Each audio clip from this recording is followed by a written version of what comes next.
What's up, Barnhill family? Welcome back to the channel. Yo. So there's only a few fighters who are in the UFC's top 15 of any weight division that are undefeated. Yeah. Sean Brady is one of those guys. Now, this guy's very good. We haven't seen the new rankings come out yet, but I would assume he's getting close to that top 10 mark. I actually did predict Michael Maverick Chiesa to win this fight, and I was wrong. Yeah. Because Chiesa was not only beaten, he was dominated in a lot of ways and was even taken down, and there was some grappling exchanges won by Sean Brady. We always talk about how good of a grappler Michael Chiesa is, and he certainly is that. But I think this guy, Sean Brady's the real deal. He's good everywhere. He's very athletic. He's physically very strong, doesn't carry around 1 pound of excess fat. This guy's going to be a potential future star at 170. Yeah, squeaky clean record, 15-0. Yeah. Belongs in the top 10 or so. And, you know, like you said, Michael Chiesa is a dangerous man on the ground, right? Yeah. You don't walk out to stranglehold and not be a guy who knows what you're doing on the ground. Right. So for him to kind of dismantle him and make it seem like Michael Chiesa could find no answers on the ground was pretty scary. And I can't help but feel like the welterweight division is kind of showing us like a glimpse into the future, right? Yeah. And I know Vicente Luque's been around for a little while, but look at the future stars of that division. Vicente Luque, you got now Khamzat Chimaev, who's obviously one of the biggest stars in the sport now. But you're seeing like this, the Bradys of the world. Those types of guys are starting to. They're bringing their head out of the ground like a groundhog. Yeah. And they're like, hey, we're here and we're coming and we're going to take out any of these old school vets, these big names that you've got, and we're going to march ourselves right into the top 5, top 10. So I think there's a lot of fun matches for Brady in the future. Khamzat Chimaev called him out, which I love because Khamzat is one fight away from fighting for a world title. We all know this.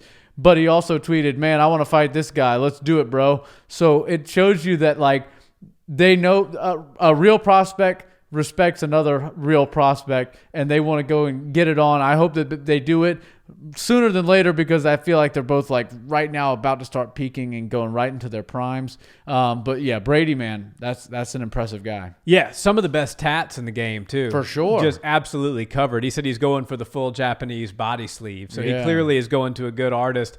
Tough guy out of Philly, man. He's just one of those guys. And I think he would not shy away for 1 second to get in there with Khamzat. I would favor Khamzat in that fight for sure. I'd favor him over pretty much anybody at 170. But this guy, Brady's the real deal. And I think what you said is absolutely right. We're seeing a glimpse into the future of MMA. The next gen, the new breed, if you will, is making their way to the tops of a couple of different divisions. And I feel like welterweight has several of them that have already infiltrated that top 15. Right. And we're starting to see the landscape of welterweight change pretty quickly. Like you said, with Luque, he's a young guy, even though he's been around for a while. Khamzat absolutely skyrocketing to the top. And now Sean Brady putting on a performance like that against Michael Chiesa. Ian Gary, too. Ian Gary, I still think he's got a little ways lot to to go prove, as a prospect, but he's in his early 20s. I mean, he's only like 23 years old or something like that. So the future is very bright. We're seeing what the next generation of MMA fighter is going to look like.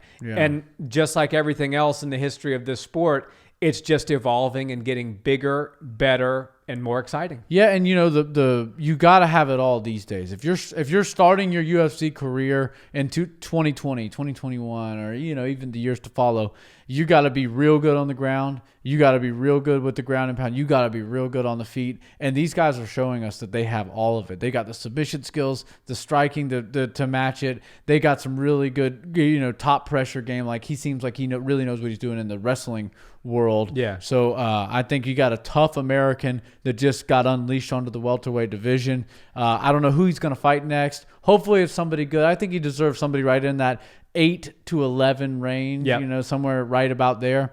And then he needs to, if he can get a win, go 16-0, take that ranking, go in with a head full of steam. And if I were him, I would point my oars or point my ship right towards Khamzat Chimaev because he knows he's not going to get the fight. But if he starts calling Khamzat out, that could make for a very big fight later down the road. And I just think that those two will eventually line up with each other, and they both have plenty of time to develop more skills and get better as fighters and grow as men. And we'll see a cool fight between them at some point down the road. But if I was him, just as a marketing thing, to prove that you're a new guy and you're not afraid of anybody, go start calling Khamzat out. I think you're right. And there's certain fights that it makes sense to start your campaign for that fight and then have the fight happen 3 months later. Yeah. And there's other ones where it's almost like a slow cooker type of thing, right? You need to plant the seed and let it marinate, let the tree grow a little bit. And I think that's more of like along the lines of what Sean Brady should do with Khamzat. We know Khamzat's probably going to fight Gilbert Burns next. Yeah. Sean Brady's not fighting a top 5 next. Maybe if he wins again, he'll get a top 5. Yeah. But if he starts to plant that Khamzat seed and say, hey, we're both undefeated, we're both young prospects in this division, we're the two hungry lions, you start to build the storyline for that fight. And even if the fight doesn't happen until a year and a half from now or so, it'll be a big fight. Yeah. And I think that Sean Brady is absolutely the real deal. And I think we're going to see him continue to get better. I really just can't say and stress it enough. Like a win like that over Michael Chiesa is nothing to just brush over. I know this wasn't the biggest card. It didn't get the most attention. And sometimes really good performances on cards like that get overlooked a bit. I'm even guilty of it myself, but I did not overlook this one. This is a big statement win, and I think Brady's certainly arrived. Yeah, I'd love to see him fight Bilal Muhammad. Maybe that would line up pretty soon. But anyways, he's a big star. Michael Chiesa is always a legend, so I'm going to watch him no matter win, lose, or draw. He's at that stage in as far as my fandom for Michael Chiesa goes. Win, lose, or draw, I'm going to watch him fight every time. I felt like he wasn't angry enough. He wasn't mean enough, and that makes you not competitive enough. And when you're being too friendly, even if you are a nice guy and you have no bad blood, it can actually be a disaster in the making. And that's exactly what it was. You had this hungry lion who was like, I got Michael Chiesa locked in the cage with me. If I can beat him, which I'm doing right now, this is massive for me. Yeah. Biggest fight for Brady's career. He was able to get the victory and steal a bunch of momentum. That's for sure. Guys, thanks so much for watching this video. Drop us a line and let us know what you think about Sean Brady's performance. He's definitely my top prospect of the week. I think he really had his coming out party. But we always love to hear from you, and we always love to chat with you guys in the comments. If you haven't already, a like on this video and a subscribe to the channel is always much appreciated. And until the next one, have a wonderful day. Peace.